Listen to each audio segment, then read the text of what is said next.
One of the interesting periods in Christian concern was when the Equality Act was being put forward.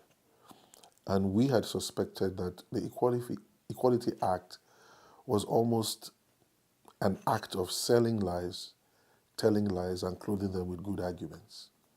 We felt it was a mask, and I did say then that no matter what safeguards were given, this will interfere into other areas of our lives, as brilliant as it might sound.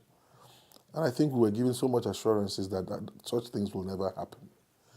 And not long after that, the Equality Act was passed, and then suddenly we heard about the sexual orientation regulation, which was exactly what we were saying. And my view then, I always said was, this is a sexual orientation regulation was almost bringing out an inequality regulation out of an Equality Act. And they played it so well. And today, we've seen what the Saws have done with things like same-sex marriage, redefinition of marriage. We saw it then coming, but everybody thought we were exaggerating it. But here now, we're being challenged by it. People in the workplace are challenged by it. Different Christians in their sphere of influence are challenged by it. Those kind of things, when we look back, we will have said we wished the nation had listened to us. Again, one could look at Islamic finance, Sharia courts. People like Sam Solomon said one day, Britain will embrace these things. People felt, nah, that won't happen. Here we are, over 100 Sharia courts in Great Britain. It's happening. The whole issue about Islamic finance. You might have your views about these things, but we knew and we saw them coming, and we tried to protect us so that we are well prepared.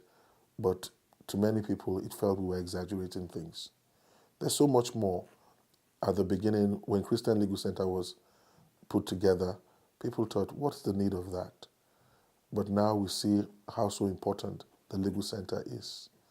That yes, most public policies that we fought, we have not been able to win, but the battle continues in the law courts. Because a lot of times, the policies passed are so grey, even though they've been passed. And yet, we still have to continue to stand to defend the faith, regardless of what has been passed. It all seems so far away when you think about it then, while we were discussing these things. But now, we're living the reality of it. It's painful to see that we have clients who have lost their livelihoods because some of those things that we were trying to awaken the church to at the time was not taken too seriously. And at times it hurts because it seems that this time now we're doing so much, but I'm hoping it's not too much, too late, even as we continue to defend the faith and challenge the darkness.